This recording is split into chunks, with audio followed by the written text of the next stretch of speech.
In this lesson, you will learn how to make a hyper-realistic cake of a flip-flop or a slippers.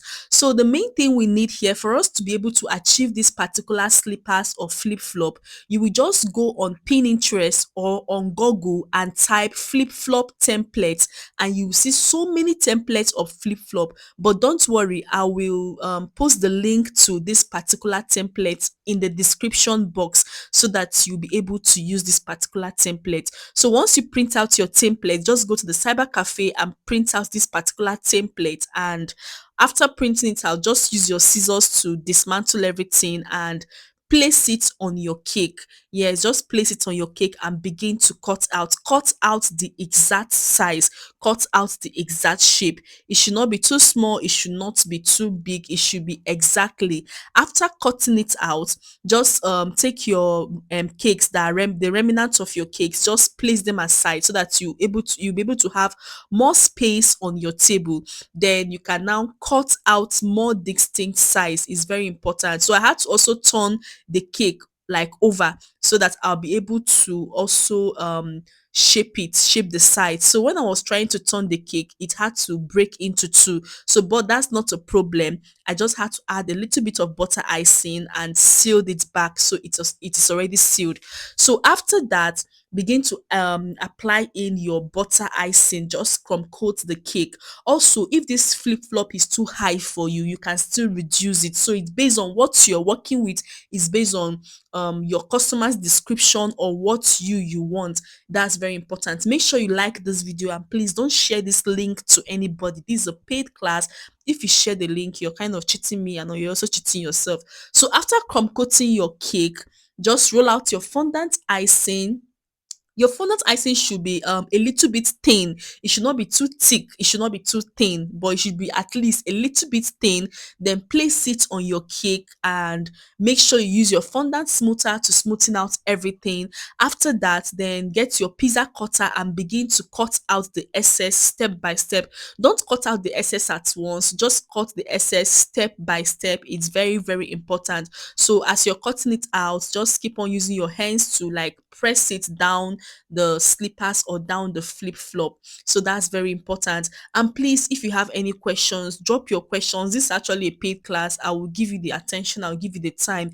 Drop your questions, I'll be replying to your questions. Most of these hyper realistic cakes I'm making here, you know that this is like a gateway for you to make so many hyper realistic cakes you would love to make. It's very, very important. So I just finished cutting out the excess. I just using my fondant smoother to smoothen out my flip flop. That's very, very important. After that, I had to turn it over so that I'll be able to put any cardboard or any carton. You understand? You have to, now this is a flip flop or a slippers cake. So I had to turn it upside down to place something under the flip flop or under my cake so that I can hold it on my hand.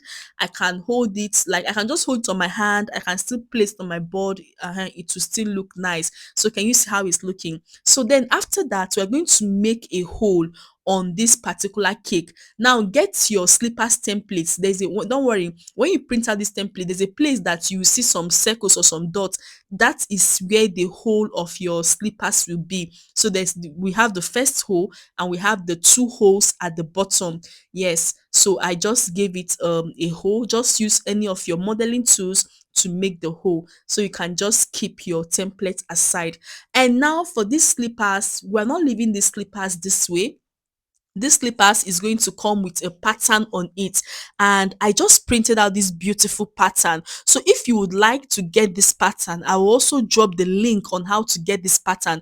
Just go to Pinterest and type slippers patterns or flip-flop patterns. You will see different styles, different designs, but don't worry, I'm going to place the link to this particular pattern so that in case you need it, you can also still print it out. It's all you need.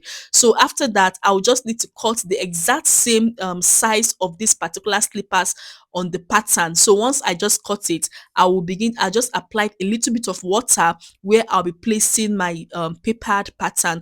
Now actually this papered pattern, the lady that does The lady that does edible sheets, she prints on this edible sheet like wafer paper and sugar paper. She's not around, she traveled. So I don't have any other options or anywhere to make this edible sheet. So I just had to. So this paper I'm actually using is just from the cyber cafe, you understand? But if you have someone that has these sugar printers in your area or anywhere you live, please use sugar printer to print out this particular work or this particular design. Is it makes it more beautiful, more realistic and more edible. But the woman that does it in my area, she traveled, so um I cannot gain access to her.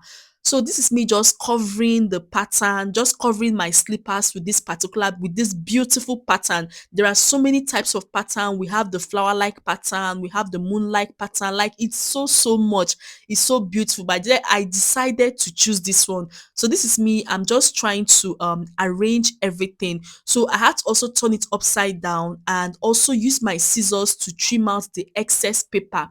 Yes, just use your scissors to trim out the excess paper. And if a place is not like trying to, let me say, gum to the body of your fondant, just apply a little bit of edible glue.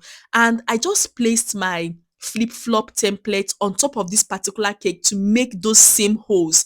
Yes, so it's time for us to make our slippers holder. And for us to make our slippers holder, all you need is your wire gauge. This wire gauge, you can find it at any bake shop. And this wire gauge, it helps to hold the slippers upright, because you might be wondering, what's holding these slippers upright? It is the wire gauge. So this is me. Okay, let me just allow you here to listen to see what I'm doing.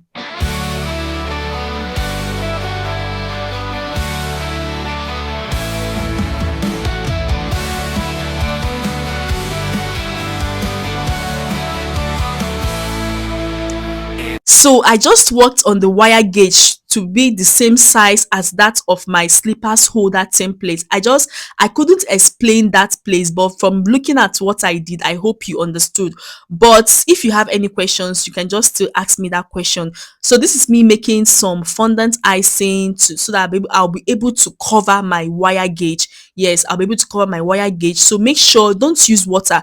I'm using water because my CMC has finished. So please don't use water. Make sure you use your edible glue, because it dries out faster. Especially if you're a beginner and you don't know how to work with water and fondant, please don't use it. Just use your edible glue. So I just placed one part of the fondant at the front of my wire gauge. Do you understand? Although this wire gauge is kind of a little bit tricky to work with, but once you get it, once you keep on practicing with it, you will be able to get what I'm doing here. So just take it a step by at the time. One fondant to be at the front of the wire gauge and another one will be at the back of the wire gauge. Can you see? So make sure it's at the center. The wire gauge is at the center, and I think that is all for that. Let's make the second one. Let me allow you to watch and see how I made the second one. Perfect tricks from sugar and from butter. She creates a work of art, turning simple cakes to treasures with her love and with her heart. Okay, so I'm done making the slippers holder. Now it's time for us to make like that little point, that little row, that's where you put your toe. Yes, where you put your toe. So this is it. I'm just trying to roll out a strip of fondant and I just fixed it into that particular hole, and I'm just adding a little bit of water or edible glue inside those holes I made on the slippers, and I had to place the slippers holder inside it. Now for this slippers holder to stand erect or to stand like top up erect, what I'll just do, I'll just use some of my serviette or tissue to put it under the slippers holder, so that once it dries it will be at the same position. So just come to the back of the slippers and try to place in the excessive fondant inside those holes, so that it will look more beautiful. Then you can now use your molds. You can use your molds, all these flower molds. Just these ones are just is something that if you love to do or if you like to do. It's just like some kind of external designs. You understand? You can even leave your slippers like that, but I just had to put some pearls. I wanted to even paint it gold, but I also let me just leave it like this. So it depends on you. You can buy some dredges, you just put it on it and it will still look beautiful just based on what you want. So if you have any questions pertaining this particular course, please let me know. Thank you so much for watching. Let's go to the next course.